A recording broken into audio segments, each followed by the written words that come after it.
Você tem coragem de fazer uma postagem na internet cujo tempo é impossível de prever quanto tempo aquela informação vai ficar por lá, mesmo que você apague a informação, porque possivelmente uma outra pessoa pode tirar print ou coisa do gênero? Isso, claro, se você for alguém relevante ou se você falou uma grande merda.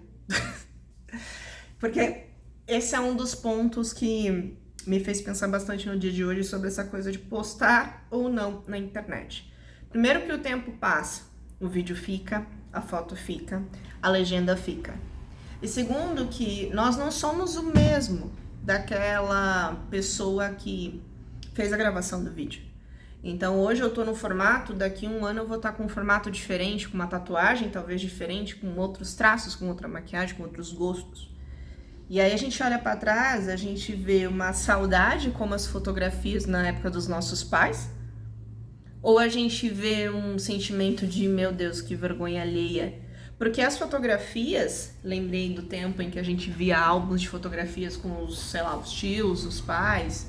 Não tive muita proximidade com os meus avós, então era mais com os meus tios. E a gente tinha aquele sentimento de, nossa, como as coisas eram diferentes.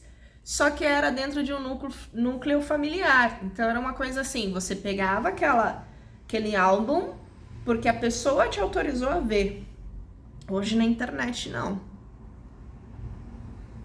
Mesmo se você tiver com as imagens no seu aplicativo de nuvem, seja o Google, seja o OneDrive, é possível fazer uma pesquisa e achar essas fotografias. Claro que tem todos os mecanismos de segurança, claro que não é assim, joga o nome lá e as coisas aparecem, eu sei disso, você sabe disso, mas existe coragem para tal coisa?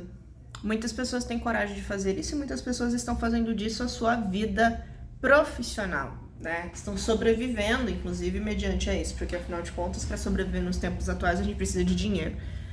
Então, tem gente que posta a sua vida, suas histórias, seus conflitos, suas vitórias, postam absolutamente tudo, como um verdadeiro Big Brother. Só que um Big Brother sem contrato, necessariamente.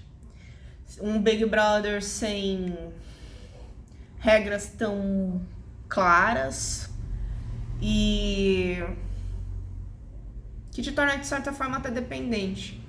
Porque também depois que você prova do gostinho de receber um dinheiro com base naquilo que você mostrou, meio que existe uma necessidade do tipo, então eu vou trazer mais para que eu possa conseguir mais. Só que tudo passa, inclusive a moda, inclusive as tendências, inclusive os gostos das pessoas, não é só o nosso, né? Aquele que faz o conteúdo, seja ele qual for.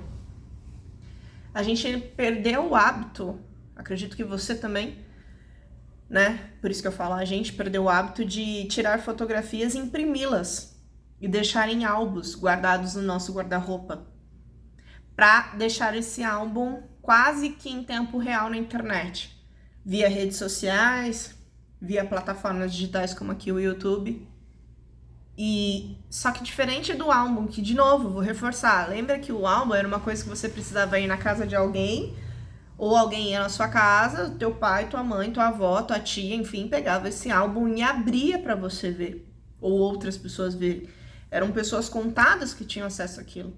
E hoje pessoas do qual você não faz nem ideia em que lugar do planeta elas estão vivendo, elas estão fazendo, por qual motivo elas chegaram até o seu perfil, estão ali dando curtidas, às vezes fazendo um comentário, às vezes te mandando mensagens no privado para ter mais informações de alguma coisa.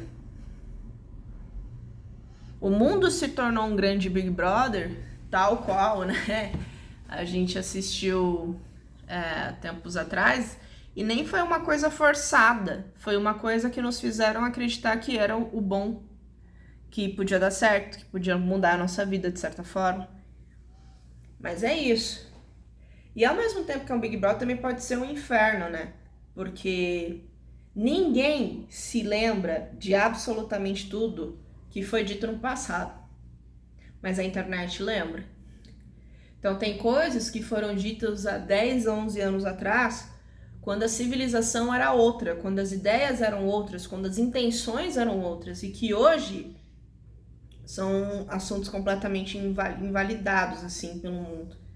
E as pessoas cavucam aquilo que você falou numa rede social e etc. E falam, ó, aqui, ó, esse aqui é o pensamento da pessoa, sendo que você mudou. As pessoas mudam, mas como tá registrado, é como se fosse um documento daquilo que você foi e que as pessoas podem usar, não comprovando que você foi, mas caluniando você, dizendo que você ainda é, caso você tenha mudado de fato. Entendem? Por isso que às vezes dá medo de postar. Tudo bem, se as pessoas são irrelevantes, tanto faz, tanto fez. E aí, às vezes, para elas terem um pouquinho mais de relevância, elas se tornam haters de outras pessoas que são relevantes de alguma forma, com futilidades ou não, para que elas apareçam, para que elas sejam ouvidas, não é?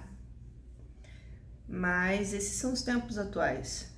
Eu estive no Airbnb tempos atrás e eu não procurei, mas eu fiquei com a sensação de que eu estava sendo observada por conta dos vídeos que eu já assisti na internet de pessoas relatando que acharam câmeras no Airbnb em que elas estavam escondidos e assim por diante.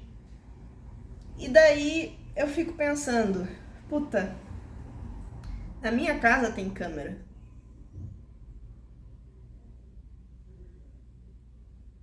E aí? Estamos sendo vigiados 24 horas, o que por um lado pode ser sinônimo de segurança, por outro lado pode ser sinônimo de falta de privação, por outro lado pode significar o quê? Não sei definir. Você sabe?